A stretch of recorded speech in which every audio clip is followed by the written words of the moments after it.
Isang simpleng tao lang si Lily. Pero heto siya, naligaw sa kakaibang mundo at napaliligiran ng mga gutom na lobo. Nanlalambot na ang kanyang tuhod sa takot. Pero pinilit niyang sumigaw gamit ang natitirang lakas. Isang gutom na lobo ang sumugod. Nakanghanga ang malalaking panga para lapain siya. Napapikit na lang ang dalaga ng mariin. Hinihintay ang katapusan. Patay na ba ako? Bakit wala akong maramdaman na sakit? Iyon pala, isang leopardo ang pumatay sa lobo at nagligtas sa kanya. Habang dahan-dahan itong lumalapit, hindi siya makapaniwala sa nakikita. Nanaginip lang ba siya? Alam niya nagliligtas ng tao ang mga dolphin. Pero leopardo? Himala yata. Sa isang kisap mata, biglang nag-transform ang hayop at naging tao. Nanlaki ang mga mata ni Lily. Magic ba to? At teka, bakit wala man lang siyang suot na kahit ano? Dahan-dahang lumapit ang lalaking leopardo. Tulalang tulala sa ganda niya. Namula ang mukha ng binata at parang sasabog ang dibdib nito sa kaba. Napakaganda. Paanong may babaeng ganito ka-perfect? Yumuko siya sa tapat ng dibdib ni Lily at inamoy ang natural na bango nito. Umatras si Lily, taranta at litong-lito habang nakatingin sa kanya. Teka lang, bakit? Bakit wala kang damit? Kinorner siya ng lalaking leopardo. Anong kinatatakot mo? Ikaw lang naman ang nakakakita ah. Sa sobrang tensyon, natapilok si Lily at bumagsak sa lupa. Malas naman oh. Mabilis na lumapit ang batang leopardo para kamustahin siya. Ayos ka lang ba? Tanong nito. Oo, okay lang. Salamat sa pagligtas sa akin, sagot ni Lily. Isang malawak na ngiti ang sumilay sa labi ng binata. Ako si Parker. Isa akong leopard beastman. Ikaw, anong lahi mo? Napaisip ng malalim si Lily. Kapag nagkamali siya ng sagot, baka sunugin siya ng buhay o gawing hapunan. Kailangan niyang maging tuso. Binalik niya ang tanong at pinahulaan kay Parker kung ilan ang uri ng nilalang sa mundo. Nagbanggit ng ilan si Parker, kasama na ang lahi ng mga unggoy. Tila, may bumbilyang umilaw sa utak ni Lily. Tutal nag-evolve naman ang tao mula sa unggoy. Hindi na siguro mahirap panindigan na galing siya sa tribong iyon. Lakas loob siyang nagsinungaling. Galing ako sa tribo ng mga unggoy at nahiwalay ako sa mga kasamahan ko. Masuyong hinaplos ng leopardo ang ulo ni Lily. Nakita kita, kaya akin ka na ngayon. Pagkatapos, nag-transform ulit ito bilang leopardo. Isinakay si Lily sa likod at humarurot sa gubat pabalik sa tribo. Habang tumatakbo, hindi maalis sa isip ni Parker na sobrang ganda ng dalaga. Marahan niyang hinawakan ang muka ni Lily. Napakaganda mo talaga. Hindi pa siya tapos magsalita. Dumampot na siya ng putik at ipinahid ito sa buong pisingin ng dalaga. Nagdilim ang mukha ni Lily sa sobrang inis. Yon pala. Ayaw lang ni Parker na pag-interesan siya ng ibang uhaw na lalaki. Nang dumaan sila sa ilog, akmang maghihilamo si Lily, pero pinigilan siya ng binata. Nagnapatigil si Lily. Halata sa mukha ni Parker na hindi ito nagbibiro at kayang-kaya nitong totohanin ang banta. Napasimangot na lang ang dalaga. Sige na nga, hindi ko nahuhugasan. Ang sungit naman nito. Reklamo niya habang napipilit ang sumunod sa leopardo pabalik sa tribo. Pero sa likod ng isip niya, nagbubuo na siya ng plano para tumakas kapag nalingat ito. Pagdating nila sa teritoryo ng tribo, halos malaglag ang panga ni Lily sa bumungad sa kanya. Isang tanawe na nagdulot ng gulat at pagkamangha. Tila mga modelo sa gwapo ang lahat ng kalalakihan doon. Pero kabaligtaran naman ang itsura ng mga kababaihan at tila na pagkaitan ng ganda. Pangu ang ilong ng mga ito.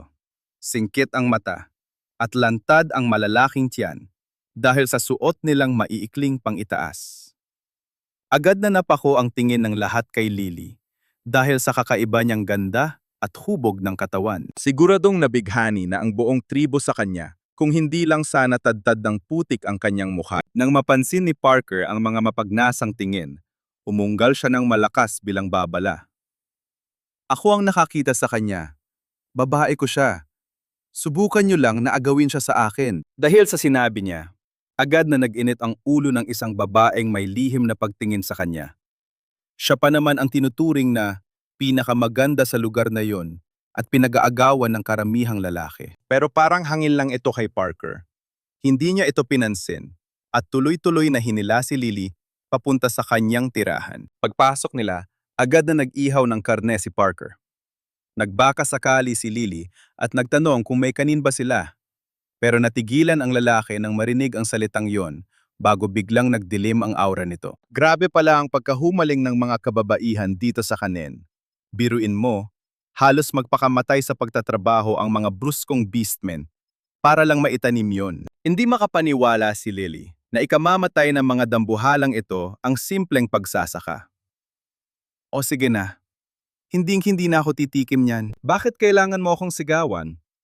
Agad namang natauhan si Parker at marahang hinaplos ang ulo ng dalaga bilang paglambing at paghingi ng tawad. Napangiwi si Lily nang biglang kumirot ang kanyang bukong-bukong.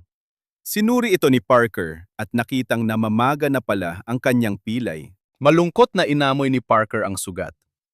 Patawad kung hindi kita nabantayan ng maayos. Ang sama na ng lagay nito, nangangamoy na. Binuhat niya si Lily at mabilis na itinakbo sa manggagamot. Sa sobrang dumi ng mukha ng dalaga, inakala ng doktor na tadtad ito ng kagat ng bubuyog at nagnanaknak na. Nang ipaliwanag ni Parker na ang paa talaga ang may diferensya, naluha si Lily at halos hindi na makakibo sa sobrang hapdi. Durog ang puso ng binata sa awa, kaya hinaplus niya ang pisingin ni Lily para pakalmahin ito. Tahan na, gagaling din yan agad. Hindi naman maipinta ang mukha ng doktor. Parang nilalanggam siya sa sobrang tamis ng dalawang nasa harap niya. Tumikhim na lang ito at magalang na nakiusap na hubarin ni Lily ang suot sa paa para mamasahe at humupa ang pamamaga. Pagkahubad niya, bumulaga ang napakakinis at maliit niyang paa. Nanlaki ang mata ng doktor sa gulat, kaya biglang dinaga ang dibdib ni Lily. Patay, bistado na yata ako.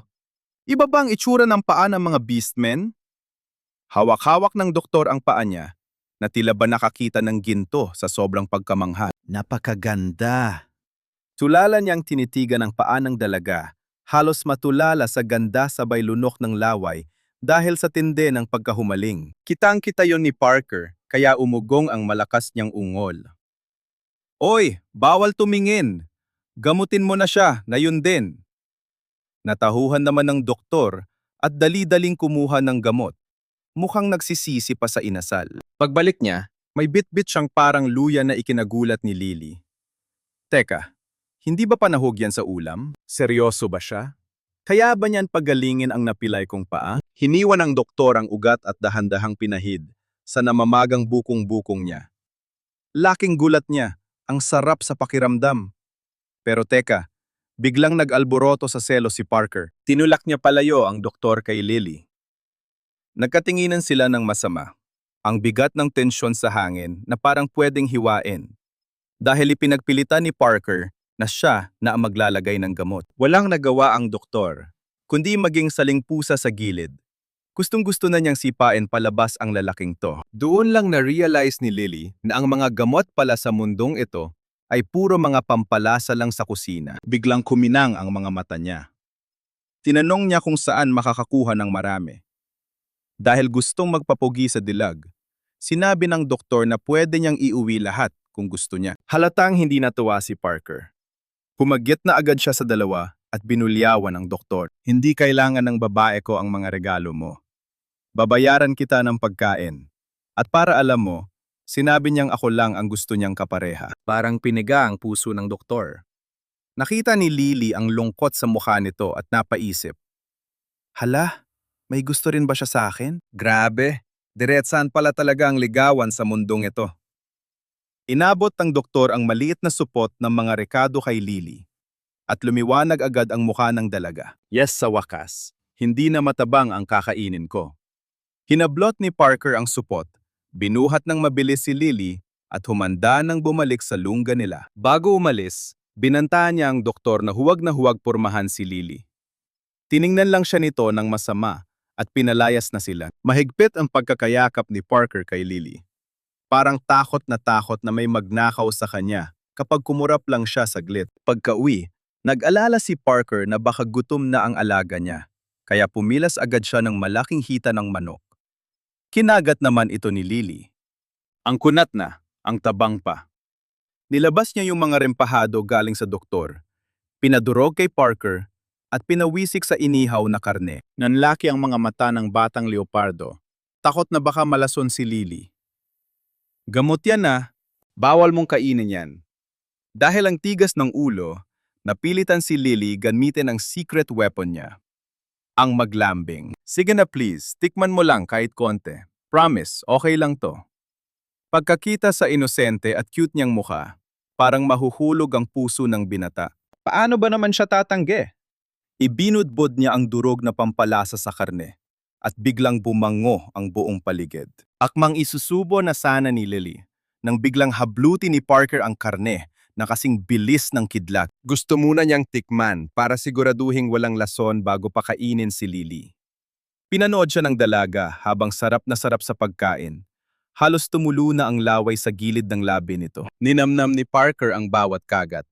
Parang sumasabog ang sarap sa dila niya. Panalo to! Ito na yata ang pinakamasarap na nakain ko. Nang mabusog na si Lily, siya naman ang nagsubo kay Parker. Pagkatapos nila, dinilaan ni Parker ang mga kamay ni Lily hanggang sa luminis ito. Bagay na nagpapainit sa puso ng dalaga. Bakit ba napakabait niya sa akin? Handa pa siyang maging tester ng lason para lang sa akin. Busog at masaya, nagpagulong-gulong si Parker sa sahig bago biglang umupo ng tuwid. Kaya nagulat si Lily. Akala niya ay may balak na itong masama ngayong puno na ang tiyan. Yun pala, aalis lang siya para mangaso pambayad sa doktor kanina. Agad siyang nagpalit anyo bilang leopardo at humarurot paalis. Para kay Lily, parang panaginip ang lahat. Pero sabi nga nila, kung anong puno, siya ang bunga. Makikisama na lang muna siya. Nagpasya siyang manatili habang nag-iisip ng paraan para makauwi. Buti na lang, nahanap din ni Parker ang bag niya. Siguradong magagamit niya ang mga laman nun. Inilabas ni Lily ang isang panty na may lace. Sino ba namang mag-aakala na magkakasilbi pala ito rito? Pinulot ito ng binata ng may pagtataka, sabay singhot ng malalim. Ang bango! Babae!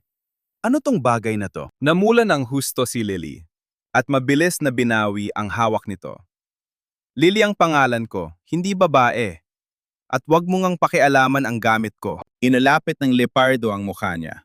Halos dumampi na sa mapupulang labi ni Lily. Napakagandang pangalan. Inupupot nito ang mga braso sa katawan ni Lily, gustong maglalambing.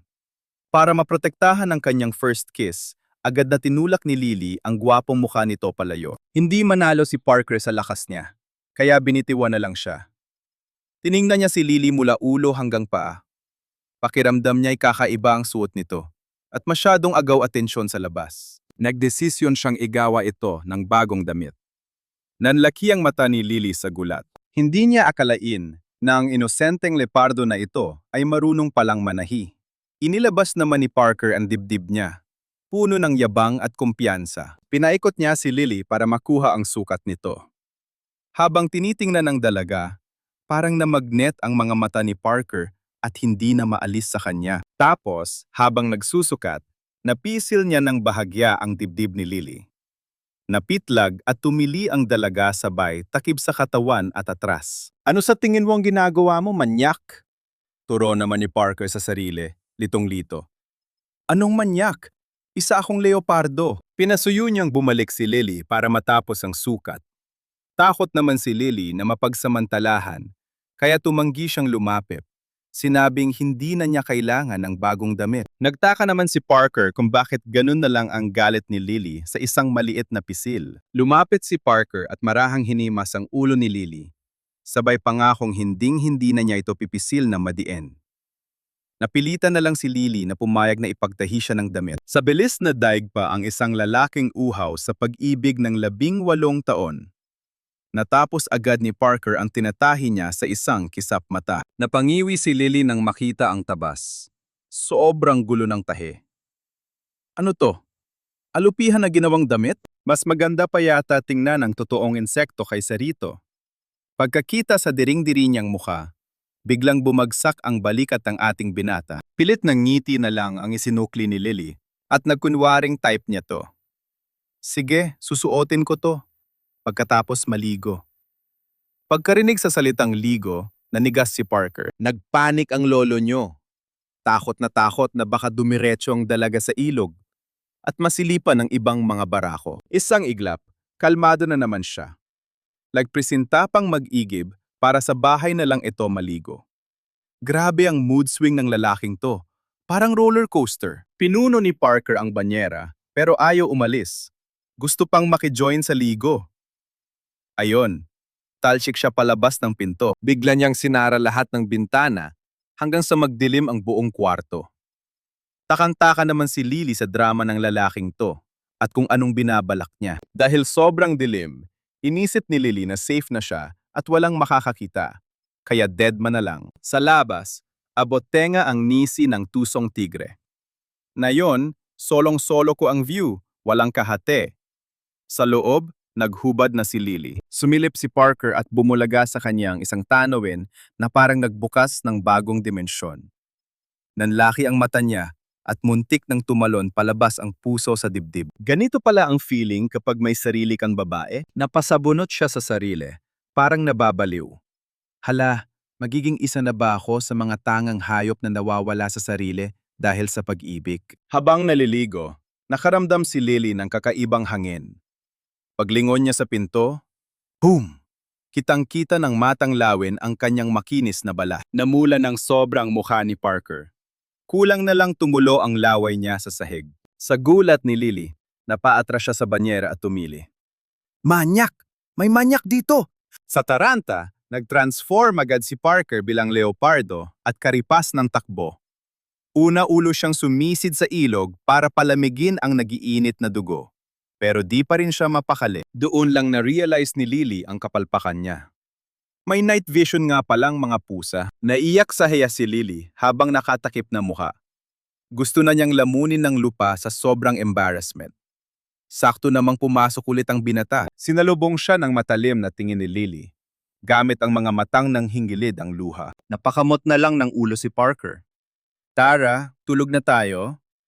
Napabuntong hininga na lang si Lily at tinanong kung saan siya pwedeng humiga. Dinala siya sa higaang dayami. Pero pagkahiga ni Lily, tumalon agad si Parker sa tabi niya.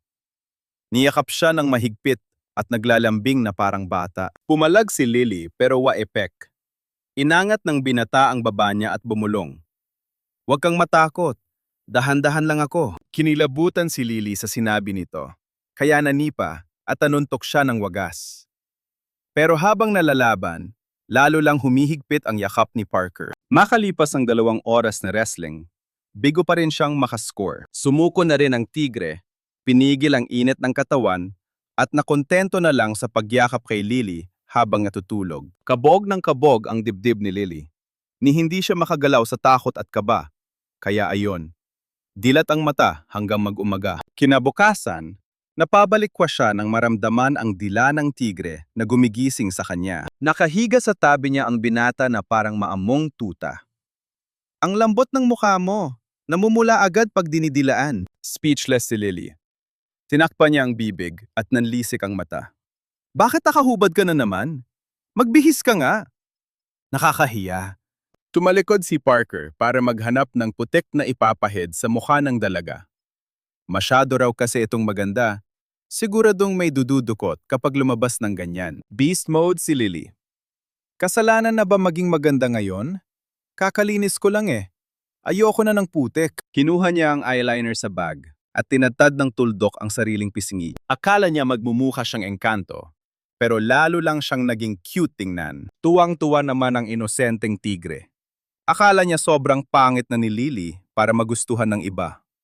Kampante niyang hinawakan ang kamay nito para ilibot sa kanilang mundo. Pagdating sa palengke, agaw atensyon agad sila sa dami ng mga barakong nakatingin. Nganga ang mga gwapong beastmen nang makita ang maputi at makinis na binti ni Lily. Naisip ni Lily na humingi ng tulong para tumakas.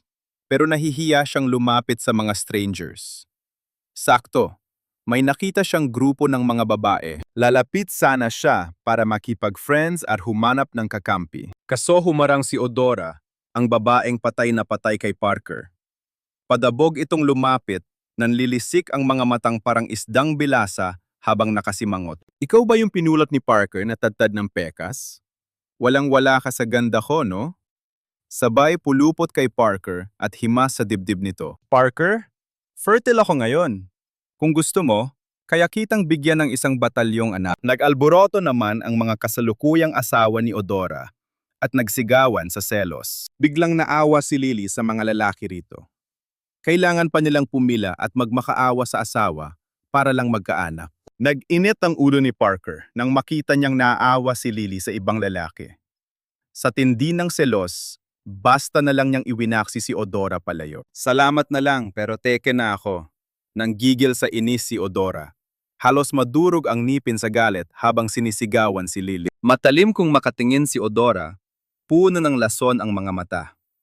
Inukray niya si Lily. Kesyo payatot daw at walang kwenta dahil hindi naglalande. Napuno na si Lily. Huwag mong isipin na porket mabait ako, pwede mo na akong apakan. Tumingin ka nga muna sa salamin bago ka kumuda. Yang tiyan mong lawlaw, matang parang isda, at ilong na pango. Diyos ko, mas cute pa nga yata yung alaga kong baboy na si Peppa kaysa sayo. Ang dami mo ng asawa, pero naghahabol ka pa ng ibang lalaki para lang magkaanak? Nakakaawa ka. Natamim si Odora at hindi nakaimik. Nagiyawan sa tuwa ang mga asawa ni Odora kay Lily. Siguradong langit daw ang pakiramdam na maging kapareha niya.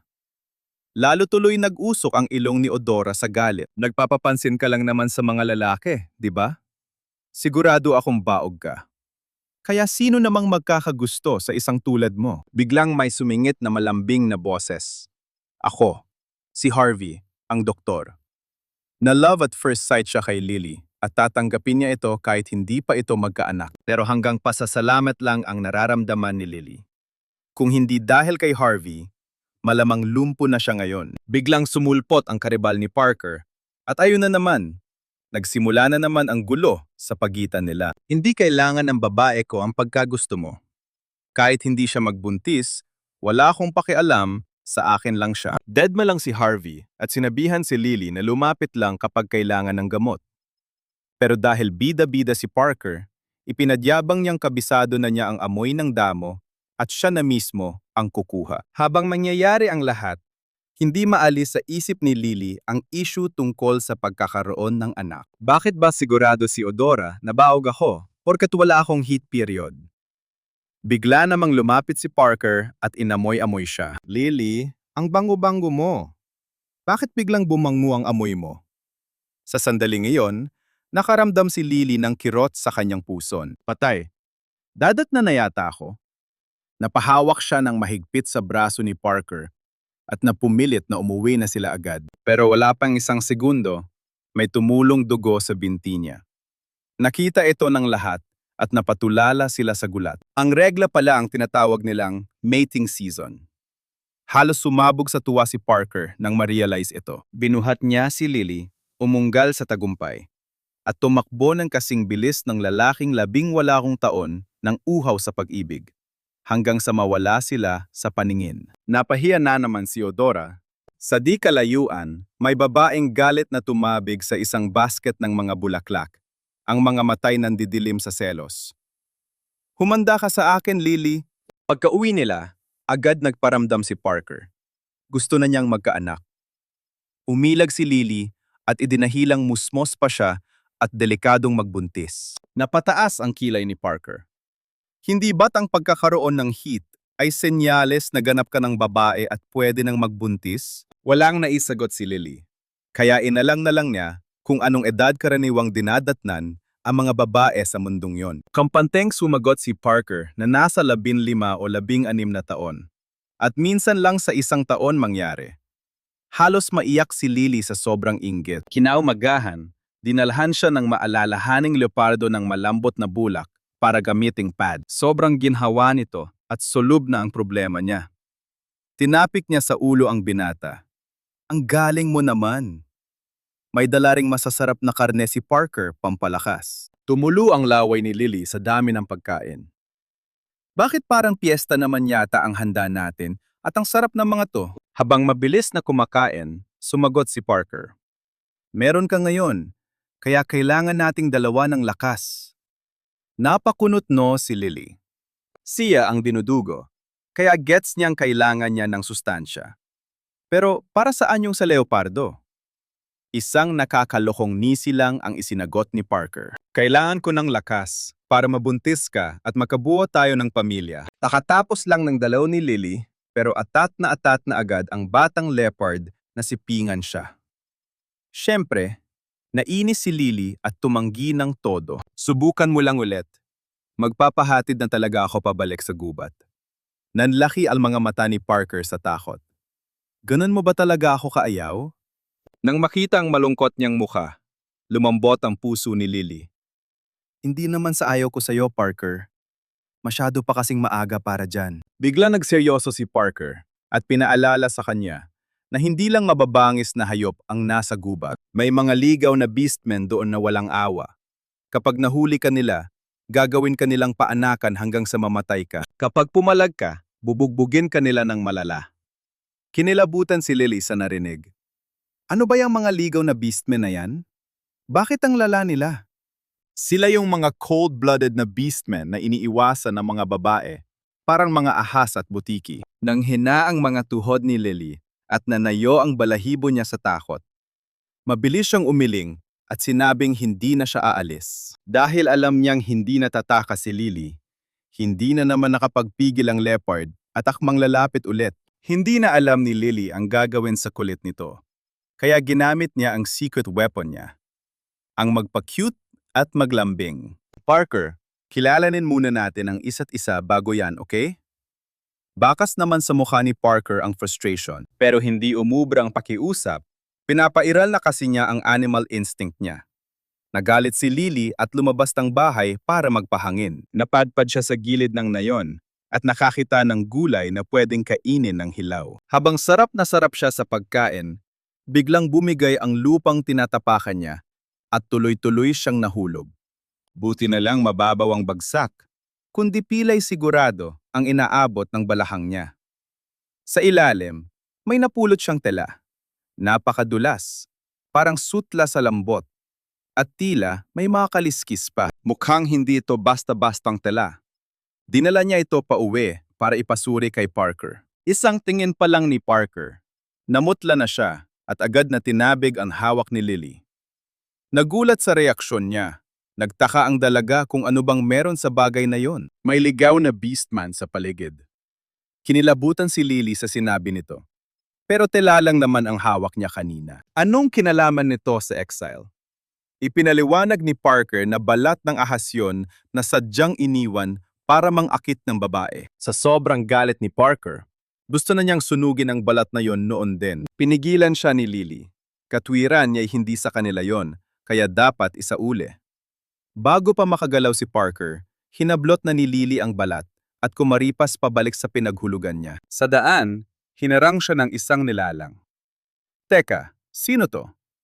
Napakakisig niyang tingnan. Tumambad sa kanya ang isang matangkad na lalaking may pulang buhok at 4 na marka sa katawan. Natulala si Lily sa sobrang gwapo ng lalaki. Sakto namang humahango si Parker na sumigaw. Lily, layuan mo siya! Delikado yan! Natauhan si Lily. Ang gwapong kaharap niya pala ang tinutukoy na salot.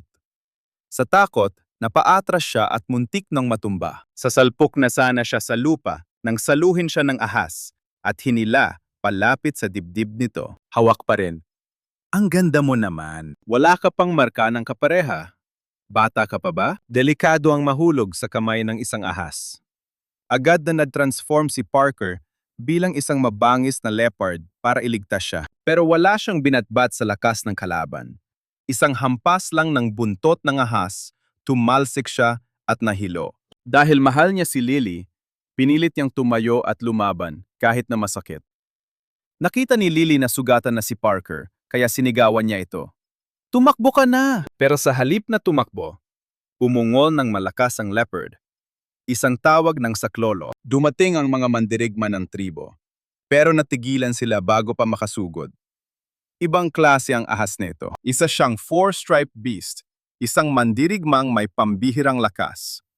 Sa buong Beast City, 4 lang ang katulad niya. Kahit bugbog sarado na, lumaban pa rin si Parker para iligtas ang babaeng mahal niya. Saglit lang nagninggas ang tapang ni Parker. Sa isang kisap mata, bumagsak siya at natalo. Ipinulupot ng ahas ang buntot sa leeg ni Parker. Sinakal siya hanggang sa hindi na siya makagalaw at daing na lang ang lumalabas. Napaluwa si Lily nang makitang itinataya ng leopardo ang buhay nito para sa kanya. Nang agaw buhay na si Parker, hindi na nakatiis si Lily at napasigaw. Napakatanga mo naman! Humahagulgol siya habang pinaghahampas ang matigas na dibdib ng taong ahas. Nagmamakaawang pakawalan nito ang kawawang leopardo. Paos na ang boses ni Lily at namumula na ang mga kamay kakapalo. Kaya biglang nakadama ng awa ang lalaking ahas at napakunot no. Dahan-dahan niyang pinahid ang mga luha ni Lily at nangakong palalayain ang bihag. Lumambot ang matigas niyang anyo, sabay halik sa mga talukap ng mata ng dalaga. Tahan na! Gagawin ko ang gusto mo. Sa wakas, binitawan niya si Parker na halos mamatay na sa sakal. Binuhat niya si Lily na parang prinsesa pauwi sa kanyang lungga. Pero bago umalis, nag-iwan siya ng banta. Subukan niyong sumunod kung gusto niyong mamatay. Bagsak sa lupa si Parker, nang hihina at puno ng pagsisisi dahil hindi niya naipagtanggol ang babaeng mahal niya. Lily, babawiin kita, pangako. Tuluyan ng tinangay ng ahas ang dalaga papasok sa kuweba. Pagkababa sa kanya, gumapang palayo si Lily habang umiiyak sa takot. Mas gugustuhin pa niyang mamatay kaysa piliting magbuntis. Kitang-kita ng lalaking ahas ang panginginig at takot sa muka ng dalaga. Kaya nag-alala siyang baka lalo lang itong masindak kung bigla siyang sisingit sa eksena. Nagsalita siya sa malambing na tono. Ako si Curtis. Pwede mo rin akong tawaging Snake. Ikaw, anong pangalan mo? Nakasiksik lang si Lily sa isang sulok. Tahimik pero matalim kung makatingin. Hindi ito dinamdam ni Curtis, sa halip ay nilambing pa siya nito. Kung ayaw mong sabihin, tatawagin na lang kitang White Lily. Siguradong gutom ka na. Ipaghahanap kita ng makakain. Hindi pa man siya tapos magsalita, ay sumabog na ang damdamin ni Lily. Wag na wag mo akong aalalahanin. Natigilan ang lalaki sa sigaw ni Lily. Ilang sandali ang lumipas, tumalikod ito at lumabas upang maghanap ng pagkain. Labis itong ikinagulat ng dalaga. Hindi ba't likas na malamig ang dugo ng mga ahas? Paanong hindi man lang siya nagalit at basta na lamang umalis? Hindi mawala sa isip ni Lily ang mga sugat ni Parker. Biglang pumasok sa isip niya na yung wala ang ahas, ito na ang pagkakataon niyang tumakas. Agad siyang gumangon at kumaripas patungo sa labasan ng kuweba. Ngunit narinig ito ni Curtis na nangangaso sa labas. Kasing bilis ng kidlat niyang hinablot si Lily at ikinulong sa mahigpit na yakap upang hindi na makawala pa. Bigla siyang nakalanghap ng bahagyang amoy ng dugo. Inangat niya. Hinimod niya agad ang mga sugat ng dalaga hanggang sa luminis. Sa kanya ito niyakap ng mahigpit, halos kainin siya ng konsensya dahil hindi niya naisama si Lily. Hindi naman makapagsalita si Lily sa sobrang gula. Kanina lang, daig pa niya ang nagwawalang halimaw, pero bigla siyang bumait. Napansin ni Curtis na may mali sa mukha ni Lily. Yung mga pekas na drinowing niya gamit ang eyeliner. Ayon, burado na dahil sa kakaiyak niya. Sa isang marahan na haplos, tila naglaho ang lahat ng dumi sa kanyang katawan. Nanigas siya sa kinatatayuan habang ang puso ay humahampas sa kaba. Ang dating ugly duckling na yon ay isa ng napakagandang sisne.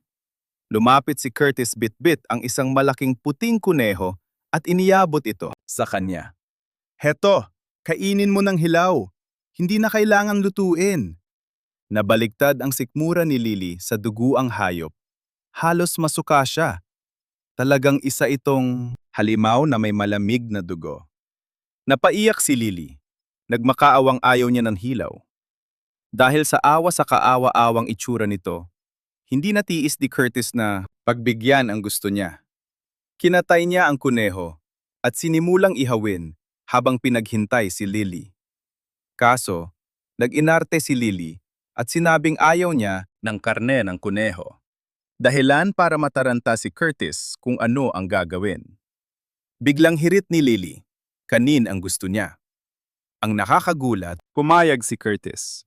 Akala ni Lily ay magwala ito, pero naging maamong tupa ang ahas. Kahit takot ang mga kauri niya sa apoy, lakas loob niyang inihaw ang karne ng berekta sa ningas para sa dalaga. Aksidente pa niyang napaso ang kamay niya at napapitlag. Nang maluto ang karne, agad niya itong dinala kay Lily. Dahil buong araw nang walang laman ng tiyan at halos mahimatay sa gutom, wala siyang choice. Kailangan niyang kumain para mabuhay. Pagkatapos kumain, hinawakan ni Curtis ang kamay niya. Gabi na, matulog na tayo. Nanlamig si Lily sa takot sa sinabi nito. May binabalak ba siya? Agad siyang itinulak ni Lily palayo. Palusot na hindi pa siya inaantok at pinauna na si Curtis. Ang ikinagulat niya, sunod-sunuran si Curtis at pumulupot lang sa tabi niya para matulog. Hindi nagtagal. Bumigay na rin ang katawan ni Lily at nagsimulang pumungay ang mga mata. Muntik na siyang matumba, pero nasalo siya agad ni Curtis. Dahan-dahan siyang hinila nito sa isang mahigpit na yakap. Hinahahayaan siyang matulog ng mahimbing sa ibabaw ng katawan nito. Pagdilat ni Lily kinabukasan, napagtanto niyang nakahiga siya sa isang higanting ahas. Namutlas siya sa sobrang takot. Kulang na lang ay himatayin sa pwesto. Nagtaka naman si Curtis nang makita ang reaksyon niya at nalito. Anong problema? Hindi niya alam na takot si Lily sa ahas, kahit gaano pa katipuno ang anyo nito bilang tao. Tila, naramdaman ni Curtis ang panginginig niya, kaya kumalas ito agad. Di ba gusto mo ng kanin? Pupunta tayo sa tribo ngayon para kumuha. Biglang nagningning ang mga mata ni Lily nang marinig ang plano. Nagpaka-good girl siya dahil ito na ang pagkakataon niyang tumakas. Samantala, nakaratay pa rin si Parker dahil sa tinamong sugat. Sa panaginip, paulit-ulit niyang nakikikita ang babaeng mahal niya na pinahihirapan ng ahas na yon. Nagising siyang sumisigaw mula sa bangungot. Desididong iligtas ang dalaga. Pero pinigilan siya ng manggagamot. Malala ang mga sugat mo. Kung aalis ka ngayon, para mo na ring hinukay ang sarili mong libingan. Dinaga si Parker ng konsensya dahil sa kabiguang protektahan si Lily. Bigla niyang naalala ang isang taong pwedeng tumulong.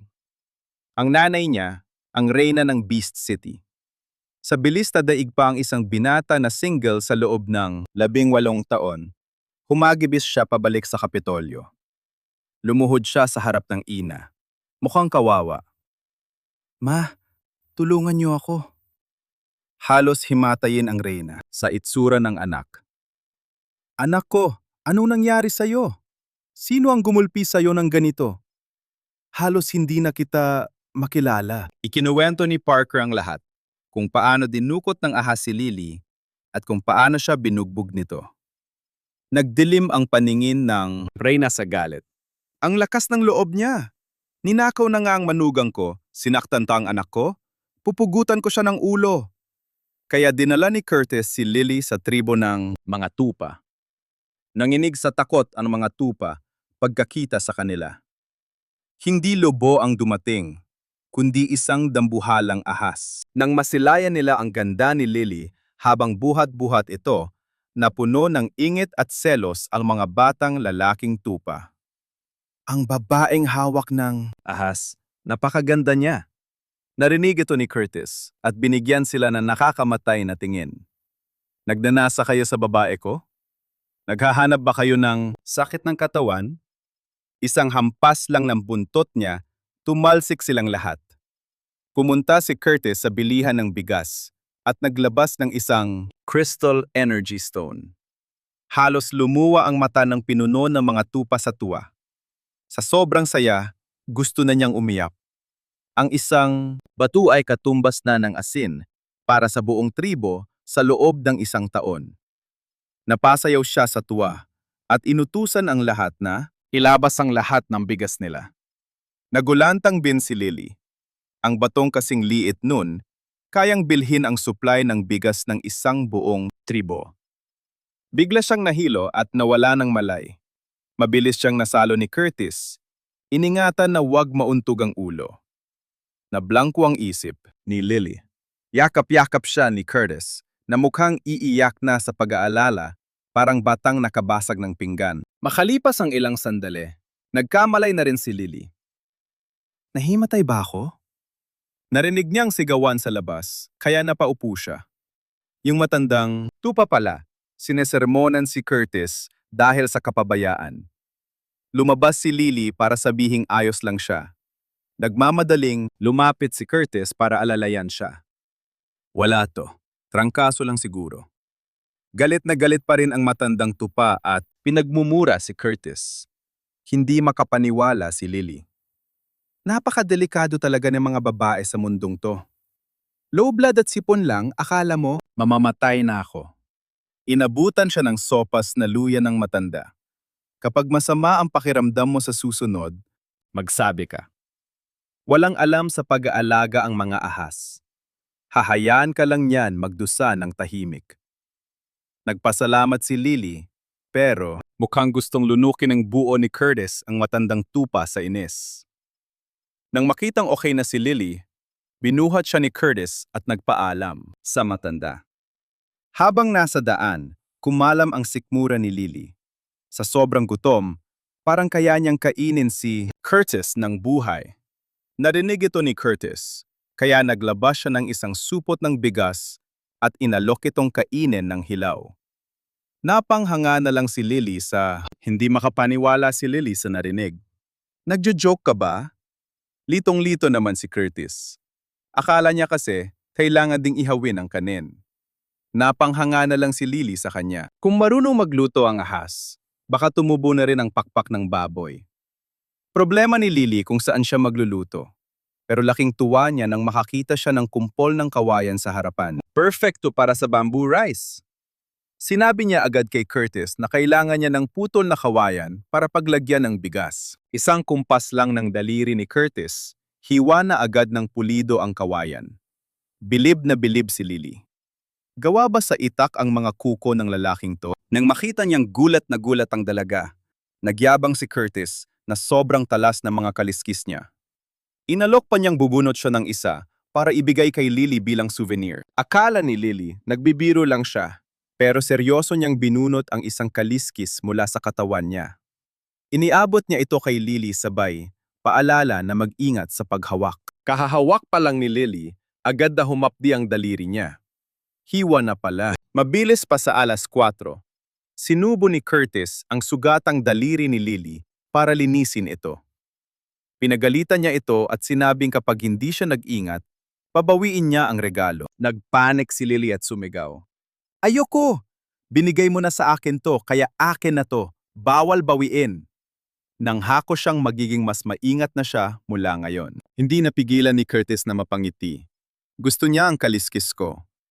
Ibig sabihin ba nito, nagugustuhan na rin niya ako? Hahangguin sana ni Lily ang kawayan sa apoy. Kaso napaso lang siya.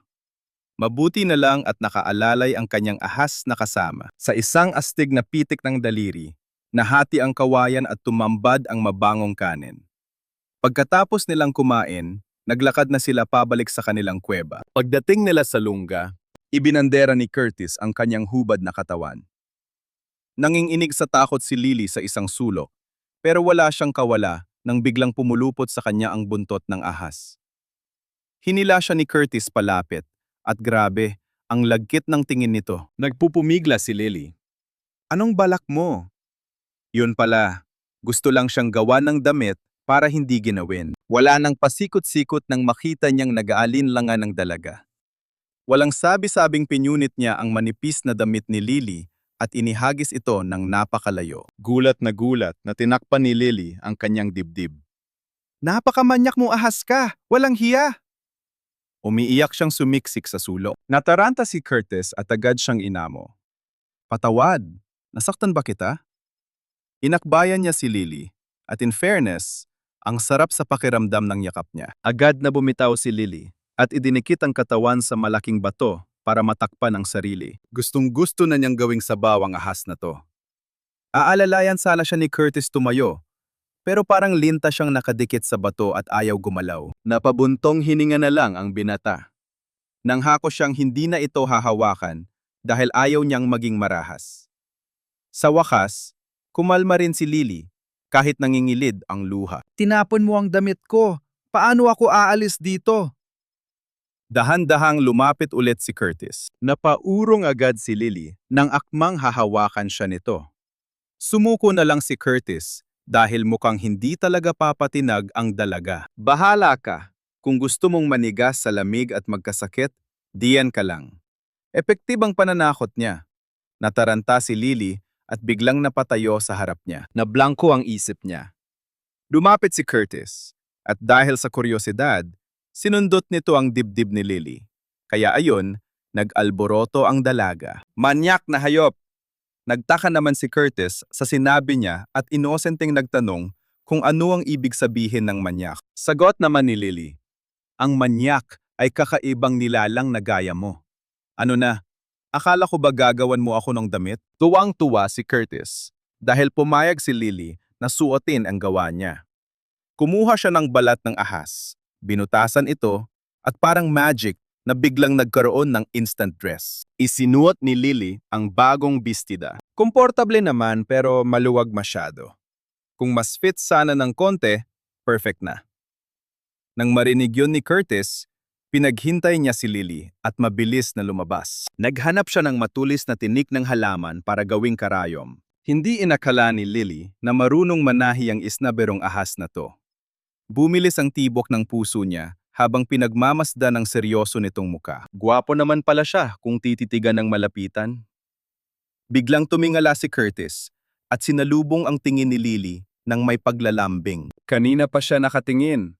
Siguro crush niya ako. Nahihiya lang umamin. Agad na nag-iwas ng tingin si Lily. Namumula ang pisingi sa hiya. Hindi siya makapaniwalang na fall siya sa isang manyak na hayop. Grabe!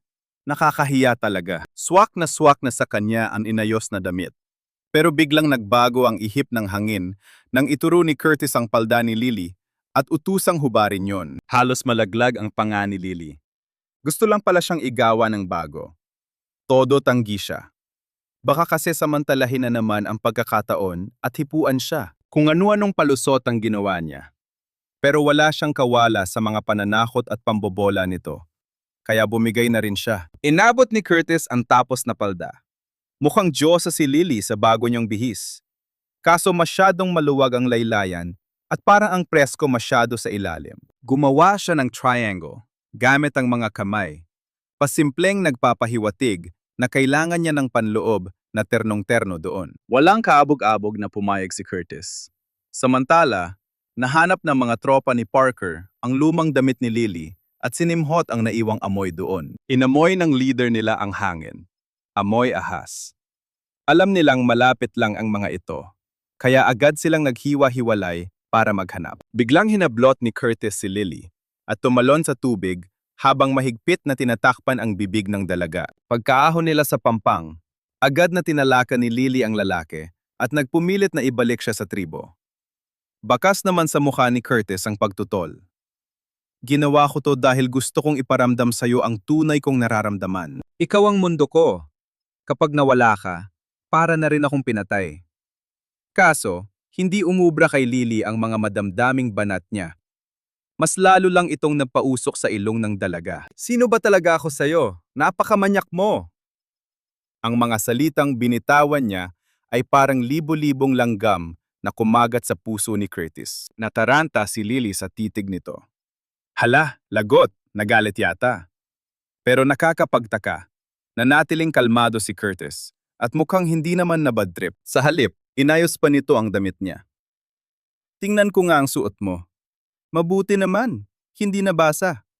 Waterproof ang balat ng ahas, kaya hinding-hindi ka giginawin. Dala ng konsensya sa reaksyon nito, napaiwas ng tingin si Lily. Gutom na ako. Ikuhanan mo naman ako ng kanin. Alis na sana si Curtis para kumuha.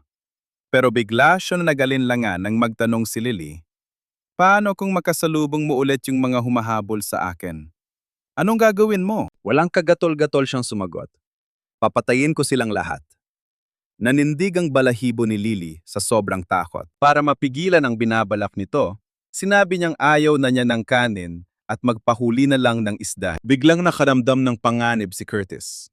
Mula sa itaas, Isang malaking itim na agila ang mabilis na sumisibal pababa sa pwesto nila. Tinulak niya agad si Lily sa ligtas na lugar, kaya sumablay ang atake ng agila. Nag-transform si Curtis bilang isang dambuhalang sawa, mukhang halimaw na walang makakapigil, at lumipad paitaas. Binaon niya ang pangil sa pakpak ng agila. Hindi man ito namatay, sigurado namang baldado ito ng panandalian. Narinig ng mga kasamahan ang sigaw ng agila, at sumugod sila agad para tumulong. Parang mga desperadong matandang binata na naghahabol ng oras. Galit na galit silang nagsisigaw at pilit na pinapabalik sa kanila si Lily. Dumilim ang mukha ni Curtis. Nag-aapoy sa galit ang mga mata. Akala nila magwawala ito, pero bigla niyang hinablot si Lily at sumigaw. Tara na! Lumusong siya sa ilalim ng tubig, at pagdating ng mga kalaban, wala na silang naabutan. Nang gabing iyon, habang nakaupo sa tapat ng siga, tinanaw ni Lily kung ano nangyari sa agilang nakagat. Tepok na yon! Nataranta si Lily sa sagot niya. Bakit naman mamamatay? Pakpak lang naman ang kinagat mo. Yun pala, nalason ito ng kamandag ni Curtis. Kahit level 3 beast pa ito, wala na itong pag-asa. Pinilit siya ni Lily na ibigay ang lunas. Nagulat si Curtis. Paano mo nalamang may lunas ang lason ko? Pinagpag niya ang buntot sa harap ni Lily. Isang kaliskis doon ang nagsisilbing gamot. Huli na ang lahat. Papunta na yon sa kabilang buhay. Pero mabilis na binunot ni Lily ang kaliskis mula sa buntot niya. Napangiwi sa sakit si Curtis. Pero nginitian lang niya ito para hindi mag-alala. Ayos lang, basta masaya ka. Na-touch ang puso ni Lily. Parang may naramdaman siyang kakaibang kiliti. At naisip niyang, baka hindi naman talaga ito masamang nilalang. Pero ilang saglit lang, bigla siyang hinila ni Curtis payakap at sinabing oras na para matulog. Dahil gusto na niyang itanan si Lily. Malayo sa lahat ng gulo. Naguluhan naman ang damdamin ni Lily sa mga nangyayari. Kapag tumakas sila, mas mahihirapan si Parker na hanapin siya. Gusto rin pala ni Curtis na paitlugin siya ng mga batang ahas taon-taon. Ang mga babae dito ay isang beses lang sa isang taon kung datnan at manganak. Pero si Lily, buwan-buwan dinadatnan ng regla. Ilang itlog ang aabutin nun? Kinilabutan siya sa isiping yon. Bigla na lang, may sumugod na tigre sa kanila. Sa gitna ng bingit ng kamatayan, kumilos kasing bilis ng kidlat si Curtis at niyakap si Lily. Gamit ang malakas na hampas ng buntot, tumalsik ang tigre bago niya ito pinulupot sa leeg hanggang sa mamatay. Naalala ni Lily kung paano niya ginawa ang ganun din kay Parker, kaya hindi niya mapigilang mapaiyak at manginig sa takot. Agad siyang nilapitan ni Curtis at niyakap ng buong ingat. Huwag kang matakot. Nandito lang ako. Ligtas ka na. Naramdaman niya ang init ng pagmamahal nito na mahirap tanggihan. Parang sinadya ng tadhana. Bumuhos ang malakas na ulan at kumulog. Hinawakan ni Curtis ang kamay niya at masayang dinala siya sa loob ng kuweba. Hinaplos-haplos nito ang buhok niya. Bakas ang pag-aalala sa muka. Tinanong ni Lily kung bakit. Dahil basang-basa ang buhok niya, sinabi ni Curtis na gusto niya itong gupitan. Nanlaki ang mata ni Lily sa gulat. Buhay ko ang buhok ko. Subukan mo lang gupitin to. Nagpaliwanag si Curtis na baka magkasakit siya kapag hindi ginupitan. Pero umayaw talaga si Lily at sinabing lagi naman siyang nagsha-shampoo at hindi naman nagkakasakit. Sumuko na lang si Curtis at tinanong kung gusto niyang kumain ng karne ng tigre. Nabaligtad ang sikmura ni Lily sa ideya. Ayoko, ikaw na lang kumain. Kinilabutan siya nang maisip niyang kakainin yun ni Curtis ng hilaw. Samantala, naghihingalo na ang nalasong agila. Sa huling hininga, inutusan niya ang mga tauhan na iligtas si Lily. Habang naguguluhan sila, dumating ang isang kasama dala ang piraso ng balat ng ahas. Nang ma-realize ng agila na hindi tinapon ni Lily ang balat na bigay niya, napuno ng paghanga at pagsamba ang mga mata nito. Kinagabihan, natutulog na nakayakap si Curtis kay Lily. Pero nagising siyang nanginginig at tuyot ang lalamunan. Isang malaking kamay ang dahan-dahang humila kay Lily papalapit. Tinulak siya ni Lily palayo. Gising na ang diwa. Nanunuot sa buto ang lamig ng gabi. Inutusan niya si Curtis na magparikit ng apoy. Bumaloktot sila malapit sa apoy at bumulong si Curtis sa tenga niya. Maglambingan tayo. Agad na tumanggi si Lily. Ayaw niyang mangitlog ng ahas. May naisip siyang paraan. Mapilit ang ahas na to. Pero malambot naman ang puso niya sa akin. Kung sasabihin kong masama ang pakiramdam ko, baka hindi niya ako pilitin. Umarte siyang natalisod at nanghina. Pero binuhat lang siya agad ni Curtis. Sa pag-aakalang may sakit na siya. Kung milalamig ka, iinit ang pakiramdam mo kapag naglambingan tayo. Simulan na natin, sabi ni Curtis. Napasigaw si Lily sa taranta. Paano kung pagod na nga ako tapos ikamatay ko pa yung lambingan na yan? Napaisip ng malalim si Curtis. At unti-unting rumehistro sa kanya na may punto ang mga sinabi ni Lily. Halata ang pag-aalinlangan sa kanyang mga mata. Nang mapansin ni Lily ang pagdadalawang isip niya, bigla siyang humiyaw. Ang totoo niyan, gusto mo lang naman akong gawing taga-itlog. Wala kang pakialam kung mamatay man ako o mabuhay. Para bang sinaksak sa puso si Curtis sa narinig. Hindi yon totoo. Wala akong pakialam sa mga anak. Ang importante, ligtas ka. Kapag may nangyaring masama sa'yo, ikamamatay ko yon. Desidido talagang tumakas si Lily, kaya bumuo siya ng isang mapanganib na plano. Lalasunin niya si Curtis gamit ang mga kabute para makawala siya. Sa totoo lang, hindi naman niya kayang pumatay. Pero dahil uhaw na uhaw siya sa kalayaan, nagluto siya ng isang kalderong puno na nakalalasong pula at puting kabute. Nagduda si Curtis sa itsura ng pagkain, kaya mabilis niya itong inagaw at kinain. Mas gugustuhin pa niyang siya ang madali kaysa si Lily ang malason. Tinikman niya ang bawat klase para siguraduhing ligtas ito para sa kanyang mahal. Pero pagkalunok na pagkalunok, biglang nanlaki ang kanyang mga mata. Umikot ang paningin niya at bumagsak sa lupa habang namimilipit sa sakit ng tiyan. Nanginginig ang buong katawan niya na para bang sinusundo na siya ni kamatayan. Napatakip na lang ang bibig si Lily sa sobrang horror. Epektibo nga talagang lason? Halos mamatay sa sakit si Curtis. Nagpagiwang-giwang sa lupa bago nagpalit anyo bilang isang dambuhalang ahas na sumisitsit sa hapdi. Naniga sa takot si Lily. Pero nakuha pa rin niyang isigaw ang pangalan nito. At magmakaawang wag siyang iwan. Dilamon siya ng konsensya. Pero sumagi pa rin sa isip niya ang pagtakas. Ito na ang gintong pagkakataon na hinihintay niya. Matapos ang matinding pakikipagtalo sa sarili, hindi niya magawang iwanan ang ahas. Sa wakas, unti-unting humupa ang panghingisay ni Curtis. Nang makita niyang hindi sinamantala ni Lily ang kahinaan niya para tumakas, halos tumalon ang puso niya sa tuwa. Nang mawala ang epekto ng lason, bumalik siya sa anyong tao at malambing na inalo si Lily. Salamat sa Diyos at hindi mo natikman yon kahit konti. Hindi ko mapapatawad ang sarili ko kapag may nangyari sa'yo. Natulala si Lily sa sinabi nito. Sa halip na magalit, si Curtis pa ang nag-alala para sa kanya. Humagulgol na ng tuluyan si Lily. Humihingi ng tawad sa ginawa niyang paglason. Niyakap siya ng mahigpit ni Curtis at ibinulong. Basta ligtas ka, ayos lang ako. Nasayayan ko ang pagkain mo. Mabuti na lang hindi mainit ang ulo mo sa akin. Muling bumahan ng luha sa mukha ni Lily.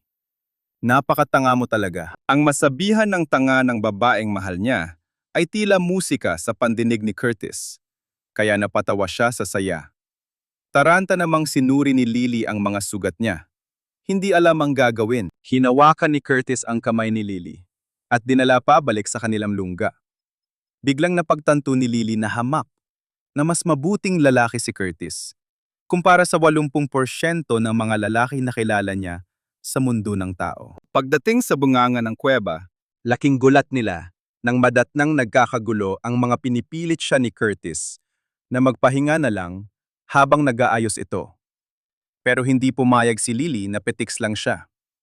Namulot siya ng mga panggatong, desididong tumulong sa gawain. Habang pilagmamasdan ni Curtis ang kasipagan at kabaitan ng dalaga, mas lalong nahuhulog ang loob niya rito. Sa kasamaang palad, hindi napansin ni Lily ang nagbabagang uling at natapakan ito. Mabilis pa sa 4:00 siyang binuhat ni Curtis. Ang clumsy mo naman masyado. Napasok ka ba? Pinilit niyang ngumiti para itago ang hapdi at sinabing ayos lang siya. Dahan-dahan siyang pinaupo ni Curtis sa isang bato, sabay angat sa paa niya para suriin.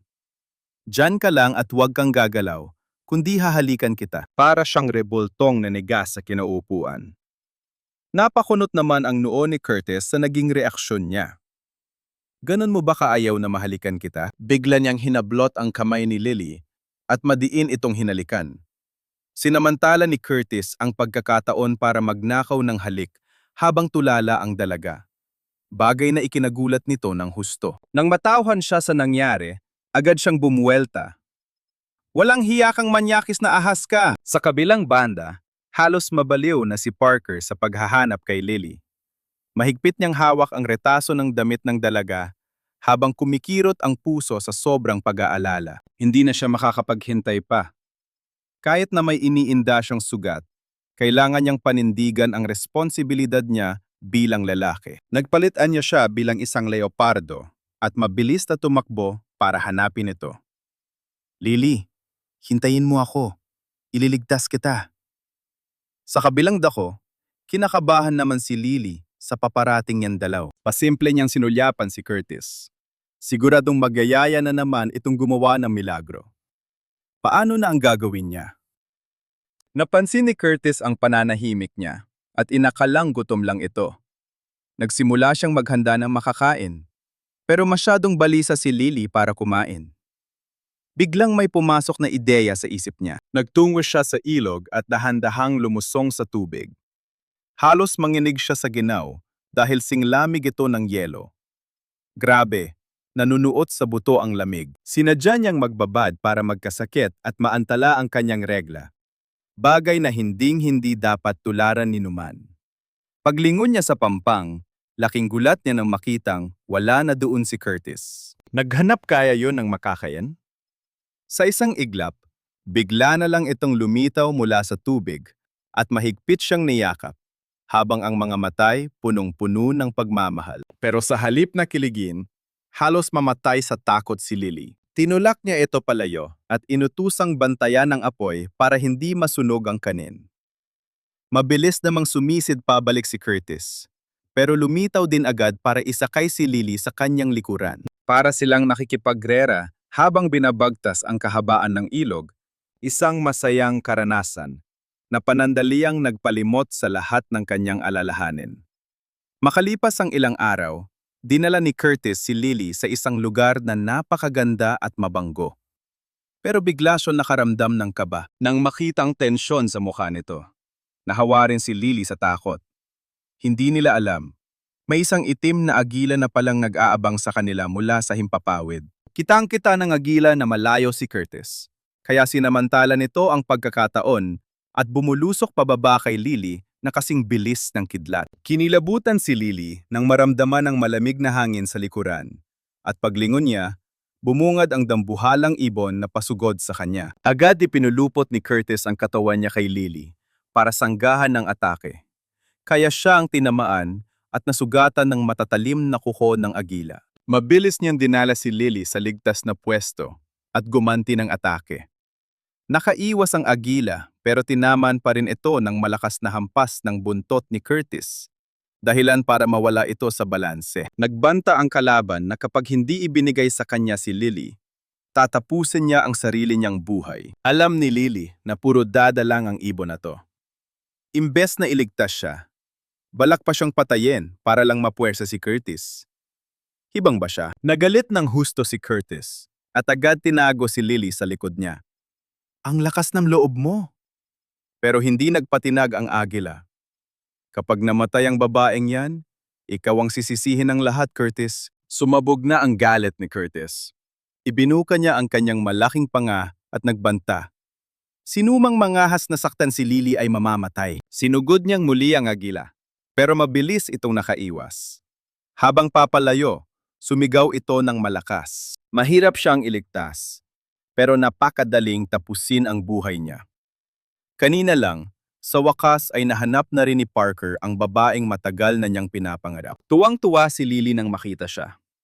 Agad naman siyang hinila ni Curtis payakap. Takot na baka agawin siya ni Parker. Masama ang tingin niya kay Parker. Dapat pala tinapos na kita nung may pagkakataon pa ako. Pero nakiusap si Parker na itigil muna ang away. Nasa panganib si Lily. May kawan ng mga dambuhalang hayop na papunta rito.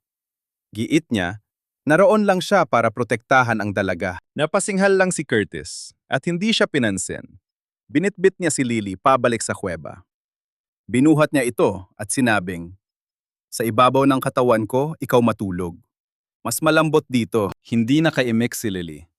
Halatang ipinamumukha lang ito ni Curtis kay Parker na naghihintay pa rin sa labas ng kuweba. Sa sobrang selos ni Parker, parang gusto niyang sugurin si Curtis. Bumaon ang mga kuko niya sa bato sa gigil. "Hayop kang ahas ka." "Akin si Lily!" Sa bantay ng dalawang gwapong lalaki, mahimbing na nakatulog si Lily. Kinabukasan, nagising siya sa isang malakas na dagundong. Paglabas niya, napanganga siya sa gulat sa nakita. Isang grupo ng mga dinosaur ang umaaligid at umaatungal sa malapit. "Diyos ko, mga dinosaur ba yon?"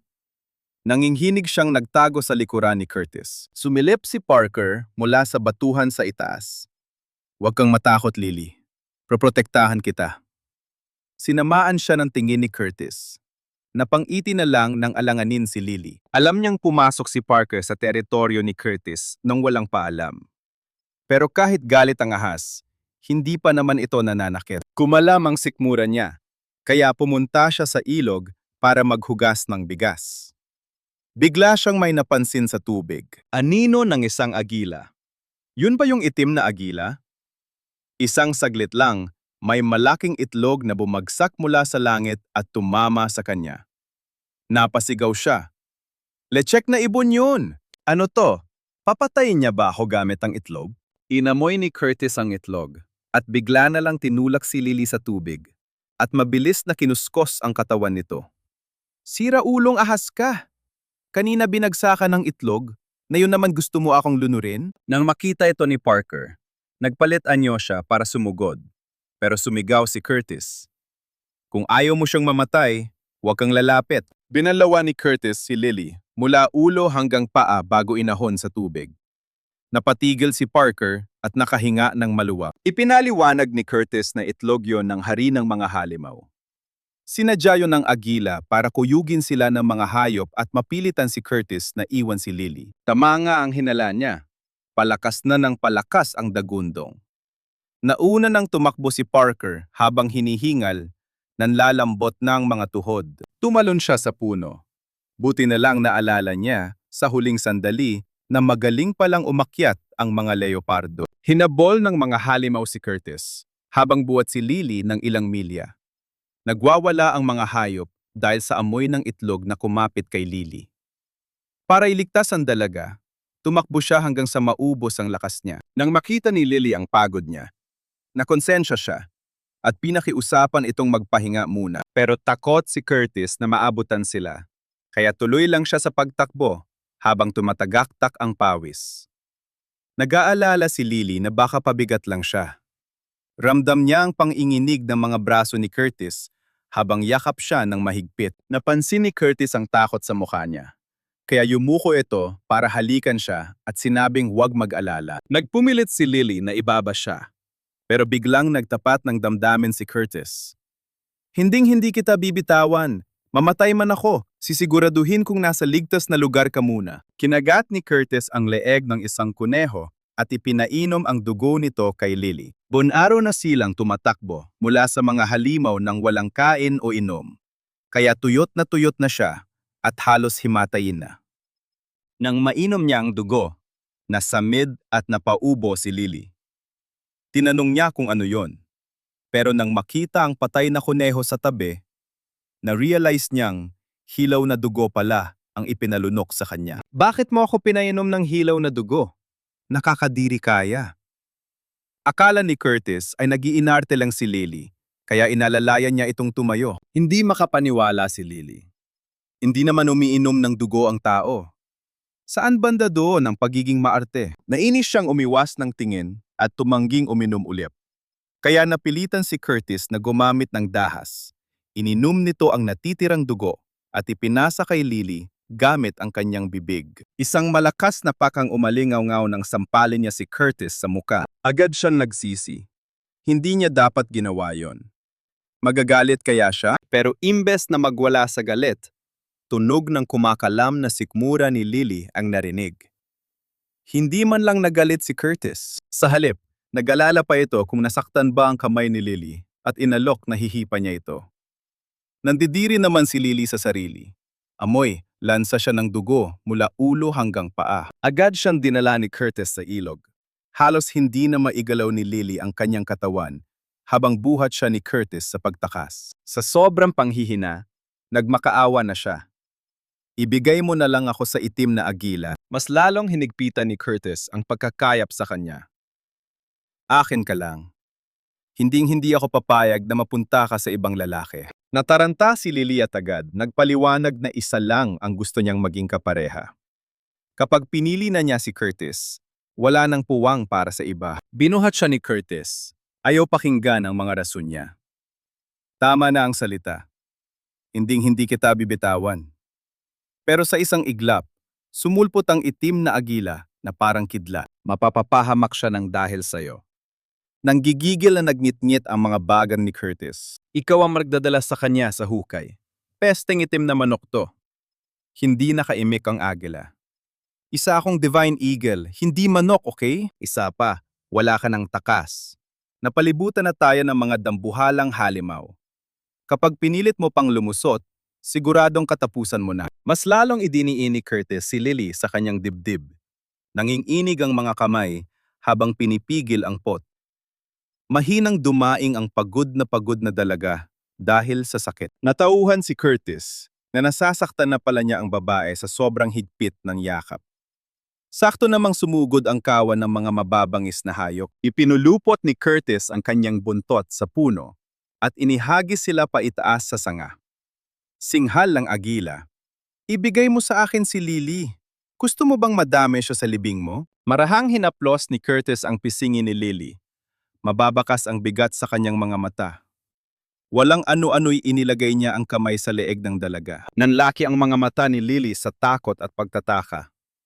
Anong gagawin niya? Tumulo ang kanyang luha at napapikit ng mariin. Hinihintay ang kanyang katapusan. Mali, sadyang hindi lang kaya ni Curtis na mawalay sa kanya. Pero alam niyang, kailangan niyang ipaubaya si Lily sa itim na agila. Pilit nang gumiti si Lily. Kapag sumama ako sa kanya, lalayo ang mga halimaw at makakaligtas tayong lahat.